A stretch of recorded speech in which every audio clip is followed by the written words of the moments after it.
ജില്ലയിലെ നിലമ്പൂർ ഉപതെരഞ്ഞെടുപ്പിന്റെ പ്രചാരണ രംഗം കൊഴുക്കുന്നതിനിടെ കോൺഗ്രസ് പാർട്ടിക്കുള്ളിലെ ആഭ്യന്തര അസ്വാരസ്യങ്ങൾ മറനീക്കി പുറത്തു വന്നിരിക്കുകയാണ്. ഉപതെരഞ്ഞെടുപ്പ് പ്രചാരണത്തിൽ നിന്ന് തന്നെ മാറ്റി നിർത്തിയതിലുള്ള അതൃപ്തി ശശി തരൂർ എംപിയും മുതിർന്ന കോൺഗ്രസ് നേതാവും എംപിയുമായ രാജ്മോഹൻ ഉണ്ണിത്താനും തമ്മിലുള്ള രൂക്ഷമായ വാക്പോരിലാണ് കലാശിച്ചത്. തരൂരിന്റെ പ്രസ്താവനകളെ രൂക്ഷമായി വിമർശിച്ചുകൊണ്ട് ഉണ്ണിത്താൻ രംഗത്ത് വന്നത് കോൺഗ്രസ് നേതൃത്വത്തിലെ വിള്ളലുകൾ കൂടുതൽ പ്രകടമാക്കിയിരിക്കുകയാണ്. നിലമ്പൂരിലേക്ക് തന്നെ ആരും ക്ഷണിച്ചിട്ടില്ലെന്നും ക്ഷണിച്ചിരുന്നെങ്കിൽ പ്രചാരണത്തിന് പോകുമായിരുന്നുവെന്നുമാണ് ശശി തരൂർ മാധ്യമങ്ങളോട് സംസാരിക്കവേ വ്യക്തമാക്കിയത്. നിലമ്പൂരിലേക്ക് വരണമെന്ന് അഭ്യർത്ഥിച്ച് ഒരു മിസ്ഡ് കോൾ പോലും ലഭിച്ചിട്ടില്ല. ക്ഷണിക്കാതെ ഒരിടത്തും പോകാറുമില്ല. അവിടെ എന്നെ വലിയ ആവശ്യമില്ലെന്നാണ് മനസ്സിലാക്കുന്നത്.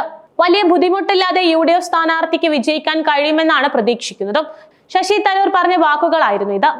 പ്രിയങ്ക ഗാന്ധി അടക്കമുള്ള താരപ്രചാരകർ നിലമ്പൂരിൽ എത്തിയിട്ടും തരൂരിന്റെ അസാന്നിധ്യം ചോദ്യം ചെയ്യപ്പെട്ടപ്പോഴാണ് ഈ പ്രതികരണം ഉണ്ടായത്.